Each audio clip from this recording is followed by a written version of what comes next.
시청자 여러분 안녕하십니까? 뉴스데일리 베스트 민앵커입니다. 이미 알려진 대로 경찰이 이준석의 성상납 의혹에 대해서 불송치 처분을 내렸습니다. 공소시효가 지났다고 판단했기 때문인데요. 그러나 이준석이 측근을 시켜 증거인멸을 시도했다는 점과 가로세로 연구소 측을 명예훼손으로 고소한 무고 혐의는 수사를 이어갈 방침입니다. 이 과정에서 성상납이 실제 있었는지를 필수적으로 따져봐야 하기 때문에 향후 경찰이 어떤 결론을 내릴지 또 하염없이 기다려야 하는 형국인데요. 이번 경찰의 결정을 두고 이런저런 말들이 많이 나오고 있지만 비판을 받아야 마땅하다고 생각합니다. 자, 우선 이준석과 관련한 성상납 의혹은 어제 오늘 제기된 문제가 아니죠. 작년 말에 불거진 문제이니까 거의 1년이 다 되어갑니다.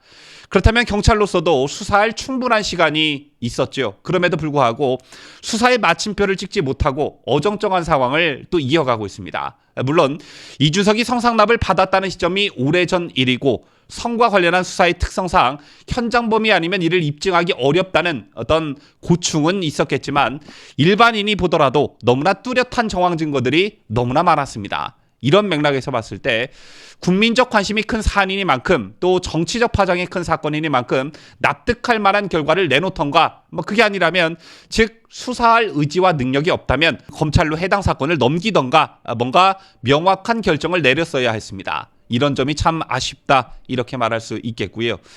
이제 남은 수사에서 경찰 스스로 능력을 입증해야 한다고 생각합니다. 현 시점에서 경찰이 어떤 결과를 내놓을지 예측하기는 쉽지 않지만 사건의 본질인 성접대가 없었다 이렇게 판단한 건 아닌 듯합니다. 자, 어제 경찰의 중간수사 발표가 있고 난 다음 이준석 지지층과 민주당 지지층에선 성상납 무혐의에 방점을 찍는 분위기가 감지됐는데요. 이들의 주장처럼 성상납이 무혐의라면 증거인멸 교사와 무고죄를 계속 수사할 이유가 없는 거겠죠. 이 두 가지에 대한 수사를 이어가겠다고 공식 발표한 것을 보면 성상납의 가능성에 무게를 두고 있는 듯 보여집니다. 다만 앞서도 말씀드렸지만 수사의 신속성이라는 측면에서 봤을 때 그 속도가 느려도 너무 느리다. 정치적 혼란이 장기화되는 것은 바람직하지 않다. 따라서 신속하게 수사 결과를 내놔야 한다. 경찰에게 이런 요구를 할 수밖에 없는 것입니다. 자, 오늘 국민의힘 윤리위도 입장을 내놨는데요. 국민의힘 중앙윤리위원회가 이준석 성상납 의혹에 대해 경찰이 불송치 결정한 것을 두고 수사 결과에 영향을 받지 않는다는 입장을 공식적으로 밝혔습니다.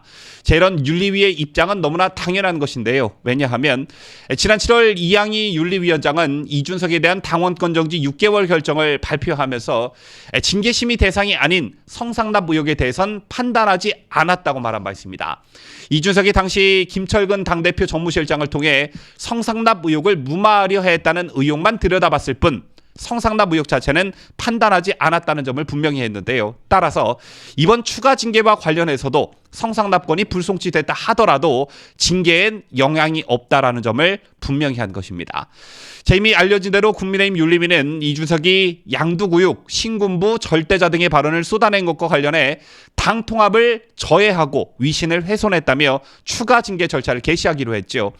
현재 이양희 위원장을 비롯한 윤리위원들의 임기는 다음 달 중순입니다. 따라서 이준석에 대한 추가 징계가 생각보다 빨리 이루어질 것이다라는 전망도 조심스럽게 나오고 있습니다.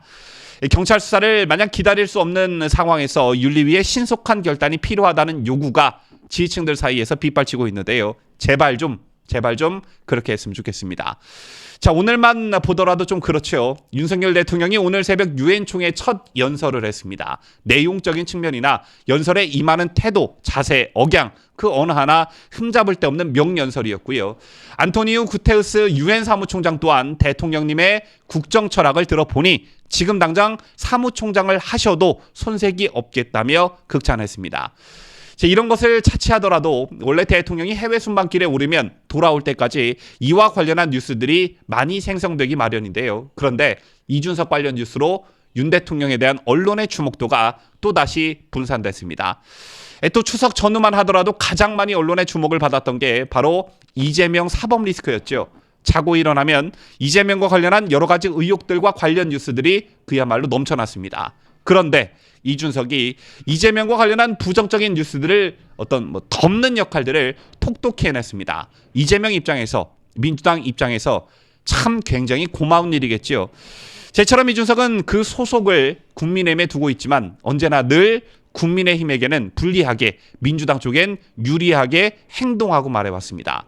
이준석을 가리켜 일반 대중들은 그가 가진 언변과 뛰어난 논리력을 꼽고 있는데요. 물론 저는 이를 인정하지 않습니다. 하지만 대중들의 평가처럼 이준석이 뛰어난 언변과 논리력을 가지고 있다면 그 능력을 민주당을 상대하는 데 써야 하는 게 당연한 거겠죠. 하지만 내부 총질할 때는 낮과 밤 구분 없이 사력을 다하면서 모든 에너지를 쏟아붓는 이준석이지만 민주당을 상대로는 마치 친정인 양 말하고 행동하는 게 또 바로 이준석입니다. 이런 데서 자신의 정치적 포지션을 확고히 하고 입지를 다지는 이상한 정치인이 바로 이준석인 것이죠. 또 이런 것으로 언론에 자신의 이름이 자주 오르내리는 걸 즐기는 게 이준석이기도 합니다. 한국언론진흥재단이 운영하는 기사 검색 시스템 빅카인즈 결과 지난 7월 8일부터 9월 10일까지의 보도된 기사들을 보면 이재명과 관련한 기사는 총 12,196건, 이준석의 경우에는 그보다 2,030건이 많은 14,266건이었다고 합니다. 물론 그 기사들의 대부분을 차지하는 건 이른바 내부 총질이었습니다. 어쩌면 이준석 자신에 있어 내부 총질은 이미 체내에 흡수되어 있는 일종의 DNA와 같은 것인지도 모르겠습니다. 정치를 내부 총질의 대명사인 유승민에게 배웠기 때문이죠. 여러분 아시다시피 이준석은 명목상 박근혜 기조로 정계에 입문했지만 2016년 10월 JTBC의 소위 최순실 태블릿 PC 보도가 나간 이후 김무성, 유승민 당시 의원이 중심이 된 이른바 비박계는 친박 이정현 대표의 사퇴를 요구했습니다. 이 과정에서 이준석은 대표실 앞 복도에서 무기한 당식 농성을 벌이기도 했습니다. 그리고 시간이 흘러 2018년 이준석은 바른미래당 당대표 선거에 나갔지만 손학규에 밀려 낙선했는데요. 그 뒤로 이준석은 손학규 대표에 대한 사퇴를 요구하며 내부 총질에 그야말로 사력을 다했습니다. 제처럼 이준석에게 내부 총질은 어제 오늘 일이 아닌 체내화된 DNA와 같은 것이었습니다. 여기서 재벌은 남 못 준다는 말이 절로 떠오르는데 우리는 흔히 어떤 사안이나 상황이 돌이킬 수 없는 지경에 이르렀을 때 돌아올 수 없는 강을 건넜다라는 표현을 쓰고는 합니다. 국민의힘과 우리 우파 진영에 있어서 이준석은 이미 돌아올 수 없는 강을 건넌 사이가 되어버렸다고 보는데요. 진작부터 싹을 도려내야 했을 일을 가지고 좋은 게 좋다고 대선도 있고 지방선거도 있고 이래저래 차일피일 미루다 보니 결국 이 지경에까지 이르렀습니다. 하지만 지금은 더 이상 미룰 시간도 없고 남은 공간도 없는 벼랑 끝에 내몰린 형국이죠. 부디 법원의 판단이 아닌, 그렇다고 경찰도 아닌 국민의힘 스스로 이준석 문제를 말끔히 해결하길 거듭 촉구하는 바입니다. 지금까지 저는 자유대한민국을 소화하는 뉴스데일리 베스트 민앵커였습니다.